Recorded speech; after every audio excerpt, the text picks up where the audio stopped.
Hello everyone, electrical exam में आपका स्वागत है। आज हम एसएससी जेई और डीआरडीओ जो आने वाले एग्ज़ाम हैं उसका हम इलेक्ट्रिकल सेशन लेने वाले हैं जो बहुत ही इम्पोर्टेंट रहेगा। आज का जो फर्स्ट क्वेश्चन देखते हैं।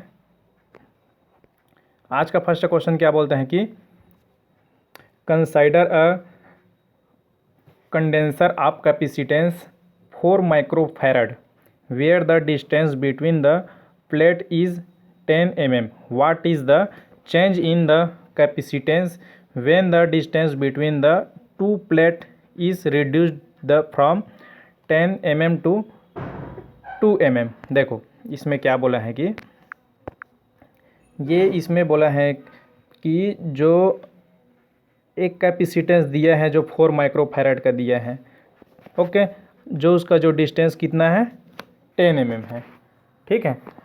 अब क्या बोला है कि अगर यदि हम इस कैपेसिटेंस को चेंज करना है, ठीक है नहीं, तो कैपेसिटेंस को चेंज करना है तो कैपेसिटेंस को कितना चेंज करेंगे, जो दो पैरेलल प्लेट का जो डिस्टेंस है वो हमारा 10 mm से 2 mm हो जाता है।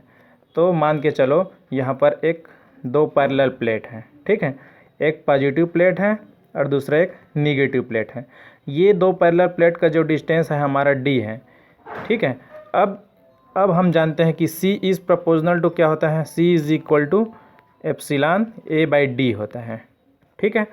अब इसमें क्या है, हमारा जो यही डिस्टेंस है ये पहले 10 mm था, अब इसको हम 2 mm कर दिए हैं। इसका मतलब हम जो डिस्टेंस है उसको कम कर दिए हैं, तो डिस्टेंस को कम कर दिए, इसका मतलब कैपेसिटेंस बढ़ेगा। इसका मतलब क्या बोल सकते हैं, यहाँ पर मान के चलो सबसे फर्स्ट जो कैपेसिटेंस है हमारा C1 है। C1 कितना है 4 माइक्रोफैरड है, तो इसका जो है डिस्टेंस कितना था हमारा D1 10 mm था। अब C2 हमें ज्ञात करना है, जो जिसका डिस्टेंस हमारा कितना रहेगा 2 mm हो जाएगा। तो इसी को ही हम देख लेते हैं कि ये दोनों को जो है इस फार्मूले के जरिए C2 इज़ इक्वल टू 10/2 × 4, तो इस प्रकार से हमारा 2 5 और 4 5 20, ये हमारा देता है 20 माइक्रोफैरड 1, इसका आंसर आ जाता है। अब इसका नेक्स्ट क्वेश्चन देखते हैं। नेक्स्ट क्वेश्चन में क्या बोलते हैं कि when a voltage is applied, देखो इसमें बोला है कि when a voltage is applied the direction of electric field is always from, क्या से क्या होता है। देखिए इसमें क्या बोला है कि अगर यदि एक जो मान के चलो एक एलिमेंट है, ठीक नहीं, इस एलिमेंट में हम वोल्टेज अप्लाई करते हैं, ठीक है, एक पॉजिटिव और एक निगेटिव, तो डायरेक्शन ऑफ इलेक्ट्रिक फील्ड ये हमारा एलिमेंट है, रेजिस्टेंस जो भी हो सकता है, तो यहाँ पर पॉजिटिव बनता है और यहाँ पर निगेटिव बनता है। तो हमारा करंट का डायरेक्शन यहाँ से यहाँ आता है, इसका मतलब जो होता है इलेक्ट्रिक फील्ड का डायरेक्शन पॉजिटिव टू निगेटिव होता है, हमेशा हायर टू लोअर ही होता है, इसलिए इसका आंसर हमारा जो होता है पॉजिटिव टू निगेटिव हो जाता है। अब आगे नेक्स्ट क्वेश्चन देखते हैं। नेक्स्ट हमें क्या बोलता है कि सिलिकॉन कंट्रोल रेक्टिफायर है। देखिए सिलिकॉन कंट्रोल रेक्टिफायर क्या होता है, तो सिलिकॉन कंट्रोल रेक्टिफायर का शॉर्ट नेम होता है SCR होता है, ठीक है। अब SCR का हम जिस प्रकार से एक सिंबॉलिक फॉर्म के रूप में देख सकते हैं, तो सिंबॉलिक फॉर्म के रूप में देखते हैं कि तो ये हमारा एनोड होता है और ये कैथोड होता है और ये गेट होता है। तो इस प्रकार से हम इसमें 3 टर्मिनल हमारा होता है, ठीक है। अब इसमें 3 टर्मिनल होता है और इसमें एक और कुछ जान लेते हैं, ये हमारा लेयर इसमें कितना होता है, तो P N ये टोटल हमारा 4 लेयर होता है, ठीक है। और ये भी पूछ देता है कि जंक्शन कितना होता है, ठीक नहीं, junction point, 1 junction point, 2 junction point और 3 जंक्शन पॉइंट होता है।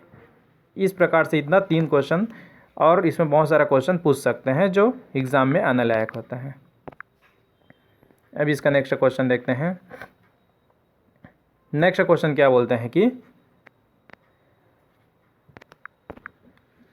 Which of the following material has the highest value of dielectric constant. देखो डाइलेक्ट्रिक कांस्टेंट का हाईएस्ट वैल्यू इनमें से कौन सा है, तो इसमें हम देखते हैं कि डाइलेक्ट्रिक कांस्टेंट बोला है, तो डाइलेक्ट्रिक कांस्टेंट हमारा ये जर्मेनियम का होता है। जर्मेनियम का क्यों होता है, हमारे जो होता है डाइलेक्ट्रिक कांस्टेंट 11.7 होता है, और जिस प्रकार से देख सकते हैं कि माइका का 6 होता है, उसी प्रकार से ग्लास वैक्यूम ये सभी का 11.7 से कम होता है, इसलिए हमारा जो है जर्मेनियम का डाइलेक्ट्रिक कांस्टेंट ज़्यादा होता है।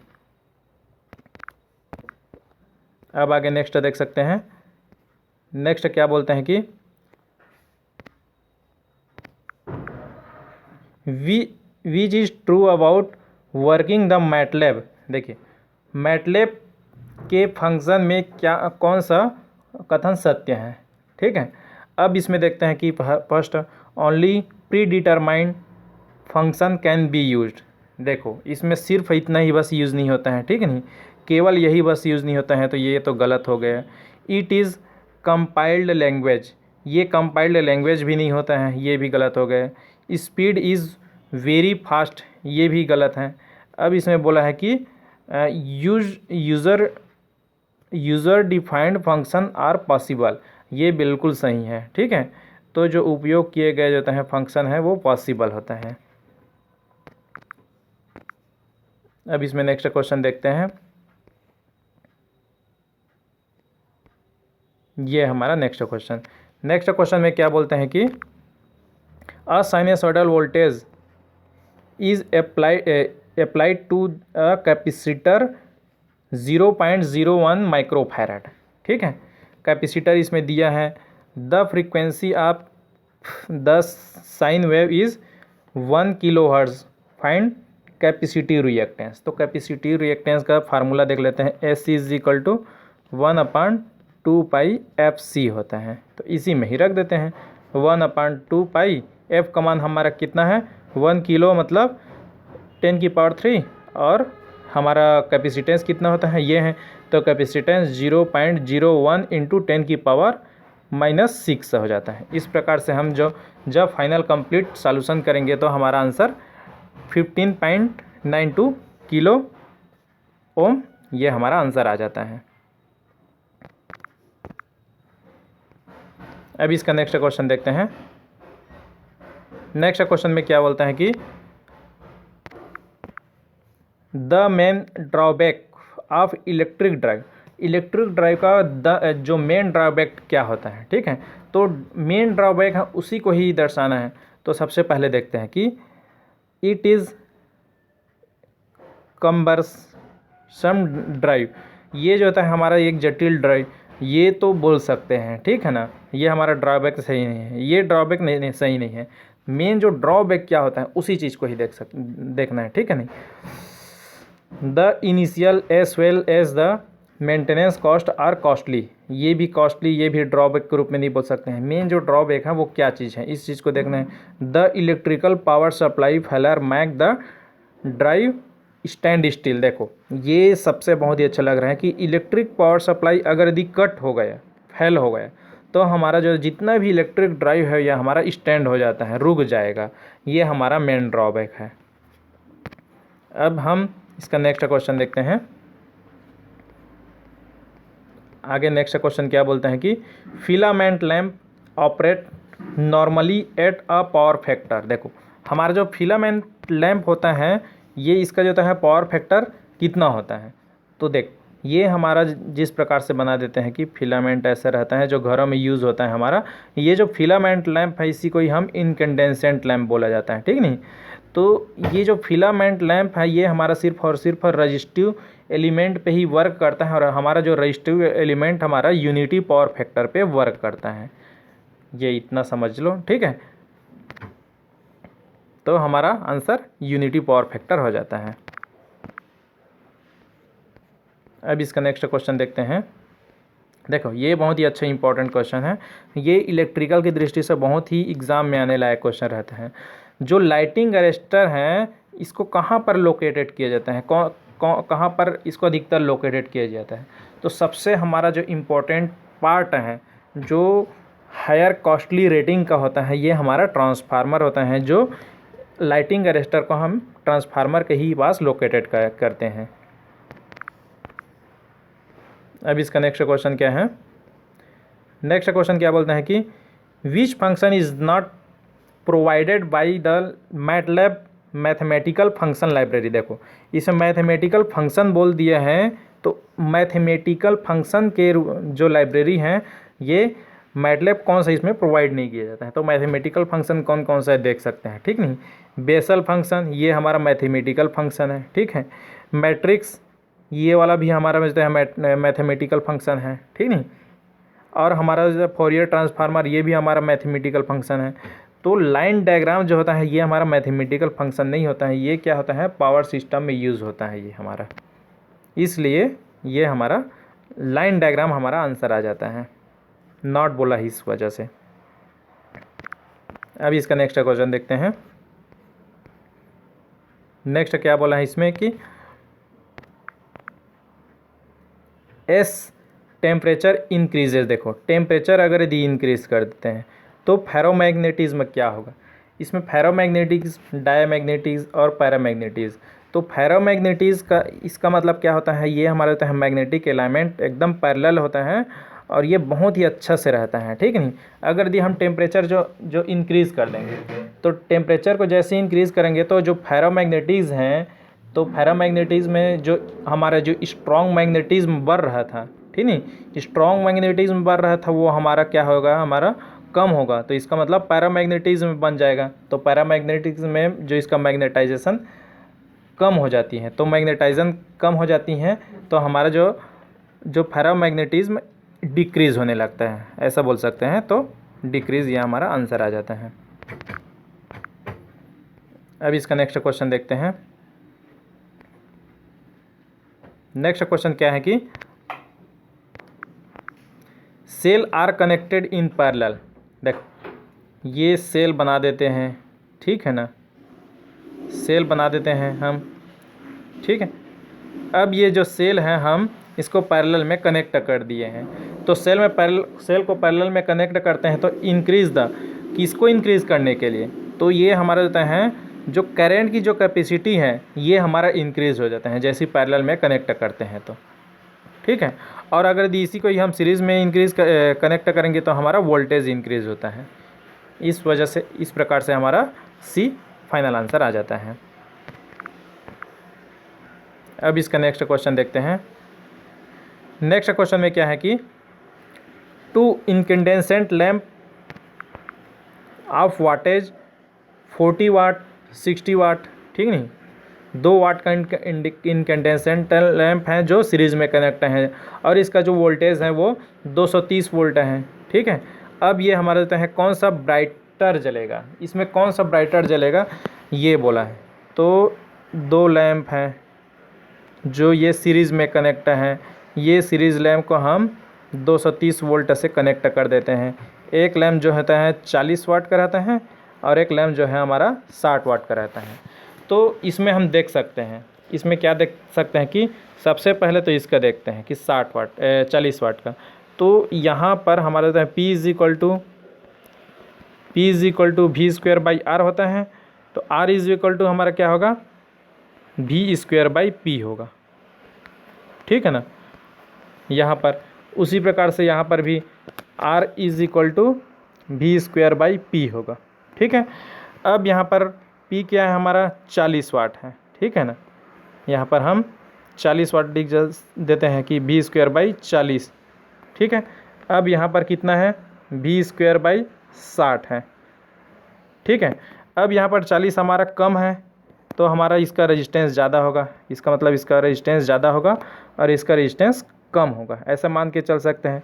अब जिसका रेजिस्टेंस ज़्यादा होता है उसका जो लॉस होता है, पावर लॉस होता है वो भी ज़्यादा होगा, क्योंकि P is equal to I square R होता है। इसका मतलब रेजिस्टेंस ज़्यादा तो हमारा आयरन लॉस ज़्यादा, पावर लॉस ज़्यादा होने की वजह से हमारा हीट ज़्यादा होगा, हीट ज़्यादा होने की वजह से ये ब्राइटनेस जलेगा। अब इसमें नेक्स्ट क्वेश्चन देखते हैं कि the internal resistance of a cell. देखिए इसमें बोला है कि जो सेल का जो इंटरनल रेजिस्टेंस है इस चीज़ के बारे में पूछा है। तो ये इज़ क्या क्या है, inversely proportional to the electrolyte concentration. देखिए इसमें जो इलेक्ट्रोलाइट कंसंट्रेशन ये बोला है ये बहुत ही अच्छा है, ठीक है। Inversely proportional to the electrode plate area. अब इसमें देख सकते हैं कि जो सेल है, सेल का रेजिस्टेंस हमेशा क्या होना चाहिए, कम होना चाहिए, ठीक नहीं। तो इसका मतलब R is equal to rho L by A होता है, ठीक है। अब यहाँ पर इलेक्ट्रिक प्लेट एरिया इसका मतलब A है, तो ये इनवर्सली प्रोपोर्शनल होना चाहिए, ठीक है। अब यहाँ पर कम होगा, इसका मतलब ये ज़्यादा होगा, एरिया ज़्यादा होगा, ठीक है। अब इसमें एक determine the nature of electrolyte use, यहाँ पर जो है नेचर ऑफ इलेक्ट्रोलाइट यूज़ इस पर डिटरमाइन करेगा। तो ये सभी आंसर हमारा राइट हो जाएगा। इस प्रकार से ऑल ऑफ द वो हमारा आंसर आ जाता है। अब इसका नेक्स्ट क्वेश्चन क्या है, नेक्स्ट क्वेश्चन ये बोलते हैं कि देखिए trickle charging of storage battery help to किस में मदद करती है, ठीक है।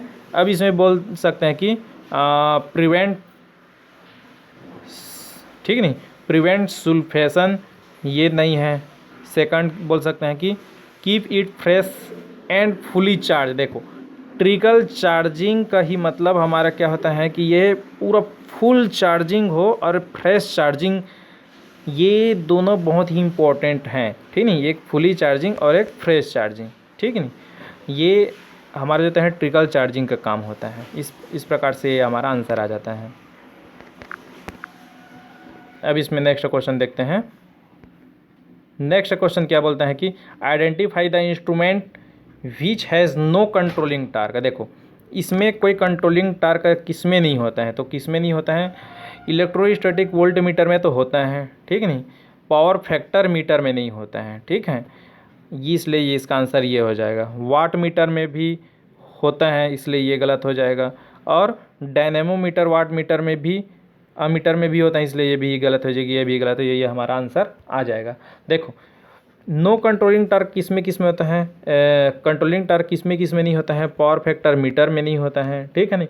और दूसरा फ्रीक्वेंसी मीटर में भी नहीं होता है, तीसरा फ्लक्स मीटर में भी नहीं होता है, और चौथा मेगर में भी नहीं होता है। इतना में हमारा कंट्रोलिंग टार्क नहीं होता है। अब इसका नेक्स्ट क्वेश्चन देखते हैं। नेक्स्ट क्वेश्चन क्या बोलते हैं कि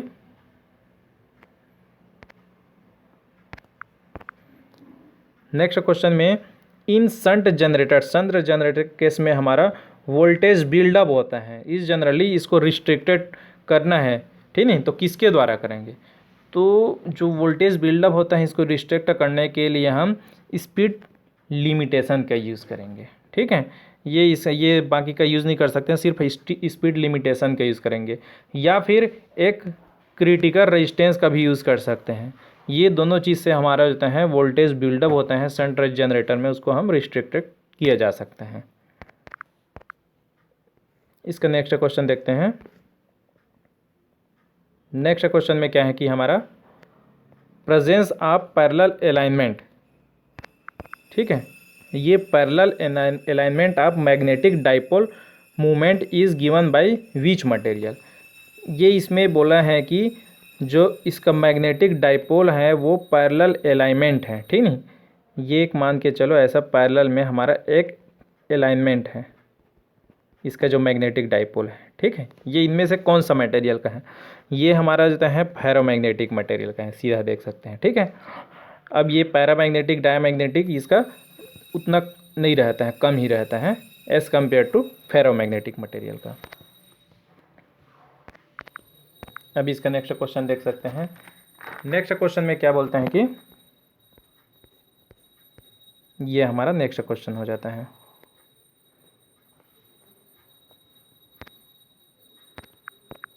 देखिए नेक्स्ट क्वेश्चन में एन टाइप सेमीकंडक्टर इसको हीट किया जाता है, तो हीट किया जाता है तो इसमें से निम्नलिखित में से कौन सा क्या होता है, ठीक नहीं। नंबर ऑफ इलेक्ट्रॉन इंक्रीजेज विच, जबकि नंबर ऑफ होल डिक्रीजेस, ये तो गलत है।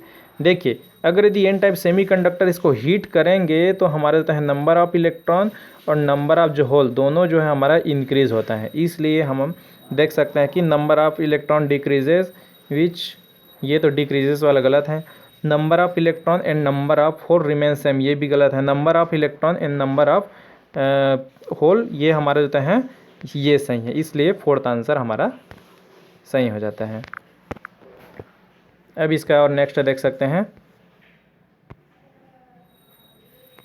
इसमें क्या बोलते हैं कि the main advantage of temporary magnet. देखो टेम्परेरी मैग्नेट बोल सकते हैं कि जिस प्रकार से हम एक परमानेंट मैग्नेट होता है, ठीक नहीं, जिसका एन और एस फिक्स होता है। एक टेम्परेरी मैग्नेट होता है जो इसका होता है वाइंडिंग के थ्रू हम मैग्नेट यूज़ किया जाता है, जो एक एन और एस ऐसा बनाता है, ठीक नहीं।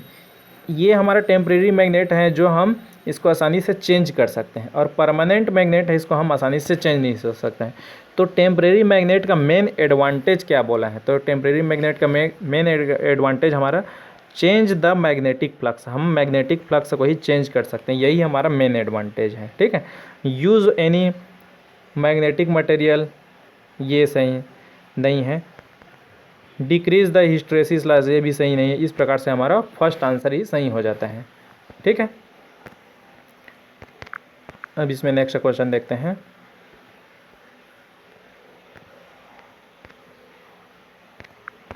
ये हमारा नेक्स्ट क्वेश्चन, तो नेक्स्ट क्वेश्चन में क्या बोलते हैं कि gravity control instrument has a crowded, ठीक नहीं, क्राउडेड इसका मतलब जो होता है बता रहा हूँ, क्राउडेड स्केल।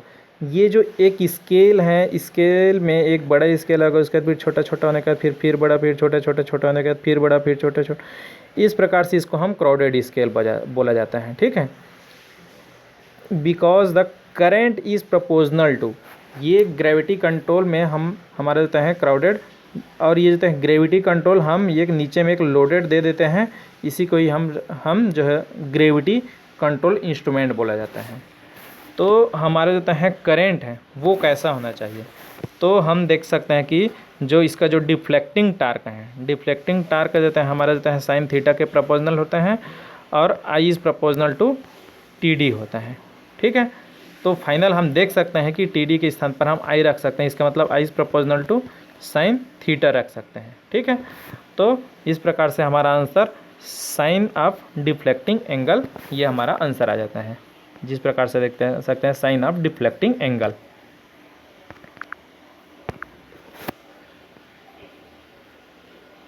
इसका नेक्स्ट क्वेश्चन क्या बोलते हैं कि in a parallel resonance the capacitor current is, ये हमारे देता है कैपेसिटर करंट। सबसे पहले देखते हैं कि पैरेलल रेजोनेंस के केस में हमारे देते हैं ये हमारा वोल्टेज, ठीक नहीं, यहीं से ही हमारे देते हैं करंट जो होता है आई आर होता है रजिस्टिव करंट, और इसी के ही जो होता है लीड करता है हमारा होता है सी कैपेसिटिव करंट, और ये होता है हमारा लैग करता है हमारा इंडक्टिव करंट, ठीक नहीं। तो इसमें कैपेसिटर करंट बोला है, तो कैपेसिटर करंट हमारा क्या होता है, मोर होता है किससे, लाइन करंट से। ये लाइन करंट है हमारा, ठीक नहीं, तो line current more than the line current. इसका आगे नेक्स्ट क्वेश्चन है। नेक्स्ट क्वेश्चन में क्या बोलते हैं कि the main advantage of DC transmission system over AC transmission system, DC transmission system का ही एडवांटेज बोला है इसमें। तो सबसे पहले देख सकते हैं कि नो स्किन इफेक्ट, ठीक है, ये बिल्कुल सही है। Corona limit are highest for DC circuit as compare to AC circuit. देखो इसमें क्या बोला है कि जो कोरोना का जो लिमिट है, कोरोना का लिमिट करने की जो क्षमता है वो हाईएस्ट होती है, ठीक नहीं, कोरोना लिमिट करने की जो क्षमता है वो हाईएस्ट होती है किसमें, डीसी सर्किट में। इसका मतलब होता है कोरोना कम से कम होता है किसमें, डीसी सर्किट के केस में, ये बोला है। अब एक और है कि लेस हार्मोनिक्स, ये डीसी सर्किट में हमारा होता है डीसी ट्रांसमिशन सिस्टम में हमारा लेस हार्मोनिक्स, ये इसमें हार्मोनिक्स होता ही नहीं है, नहीं के समान होता है मतलब बाकी नहीं के समान होता है। इस प्रकार से हमारा all of the above answer आ जाता है। अब इसका और नेक्स्ट क्वेश्चन देखते हैं। नेक्स्ट क्वेश्चन में क्या होता है कि what is the purpose of backup protection. Backup protection इसका मतलब समझ रहे हो, बैकअप प्रोटेक्शन इसका मतलब क्या होता है, मान के चलो सप्लाई चली गई, तो सप्लाई चली गई तो इसके लिए हम अलग से इन्वर्टर रखे रहते हैं, इसी को ही हम बैकअप प्रोटेक्शन बोलते हैं। कोई भी चीज़ का है जो भी चला गए हैं उसके लिए हम तुरंत के तुरंत वो चालू कर सकते हैं, इसके लिए हम बैकअप प्रोटेक्शन, तो बैकअप प्रोटेक्शन का ही मेन पर्पस क्या है, इसी चीज़ को ही पूछा गया है। तो टू इंक्रीज द स्पीड, ये तो गलत है। टू इंक्रीज द रीच, ये भी गलत है। To leave no blind spot, ये भी गलत है। To guard against failure of primary, देखो प्राइमरी के फेल, ठीक नहीं, जो प्राइमरी के जो फेलर के अगेंस्ट में हमारा जो होता है टू गार्ड, इसका मतलब होता है सुरक्षा प्रदान करता है, यही हमारा बैकअप प्रोडक्शन। इस प्रकार से हमारा फोर्थ आंसर कंप्लीट हो जाता है। अब इसमें नेक्स्ट देखते हैं। नेक्स्ट हमें हमारा क्या बोलते हैं कि बंडल्ड कंडक्टर का यूज़ क्या है। तो बंडल्ड कंडक्टर का यूज़ क्या है, तो इसमें देखते हैं। इसमें बंडल्ड कंडक्टर में एक GMR यूज़ होता है। GMR का मतलब होता है जियोमिन मीन्स, ठीक नहीं, रेडियस ऐसा कुछ होता है, ठीक है। अब इसमें जो GMR अगर देते हैं हाई हो जाता है, तो GMR हाई होने की हाई रहता है, ठीक नहीं, बंडल्ड कंडक्टर का यूज़ करते हैं तो GMR हाई रहता है। इसका मतलब होता है हमारे होता है L इंडक्टेंस कम होता है और इसका है कैपेसिटेंस इसका हाई रहता है। तो जब अगर इसका इंडक्टेंस कम रहता है तो हमारा होता है इंडक्टिव रिएक्टेंस, ये भी हमारा कम हो जाता है। और यहाँ हमारा कैपेसिटेंस कम होने की वजह से हमारा इंडक्टिव कैपेसिटेंस ये भी कम होता है, हाई होने की वजह से हमारा इंडक्टिव कैपेसिटेंस कम होता है। अब इसमें ये कम होने की वजह से हमारा इंडक्टिव ठीक नहीं, इंडक्टिव रिएक्टेंस जो ड्रॉप होता है ये भी हमारा कम होता है। और यहाँ पर हमारा कैपेसिटिव ड्रॉप हमारा ये भी कम हो जाता है। तो ये दोनों कम होने की वजह से हमारा जो है वोल्टेज रेगुलेशन बेस्ट होता है। वोल्टेज रेगुलेशन हमारा जो है बेस्ट होता है। वोल्टेज रेगुलेशन बेस्ट होने की वजह से हमारा जो कोरोना लॉस है और लाइन इंडक्टेंस है ये सब कम हो जाता है। इस प्रकार से हमारा जो आंसर है वो reduce corona loss and line inductance ये आ जाता है। अब आज का लास्ट क्वेश्चन देखते हैं, ठीक है। आज का लास्ट क्वेश्चन क्या बोलता है कि which of the following motor is most suitable for driving a clock. देखो इसमें जो होता है क्लॉक को ड्राइविंग करने के लिए जो मोस्ट सूटेबल मोटर इसमें से कौन सा है। देखो क्लॉक है, क्लॉक एक फिक्स टाइम पे ही चलेगी, फिक्स एक टाइम पे यहाँ पर चलेगी, फिर एक टाइम पे यहाँ चलेगी, फिर एक टाइम पे यहाँ चलेगी। मान के चलो 2 सेकंड ले रहे हैं तो एक फिक्स टाइम पे ही चल रहे हैं। तो फिक्स टाइम पे हमारा क्या रहता है, इसमें सीधा डायरेक्ट देख सकते हैं कि सिंक्रोनस मोटर इसका मतलब होता है हमारा सिंक्रोनसली स्पीड पर ही वर्क करते हैं। इसका मतलब होता है NS = NR होता है। जो हमारा होता है रोटर का स्पीड होता है यही हमारा सिंक्रोनस का स्पीड होता है। इस प्रकार से ये हमारा कंप्लीट सॉल्यूशन हो जाता है। So thank you and like and subscribe this.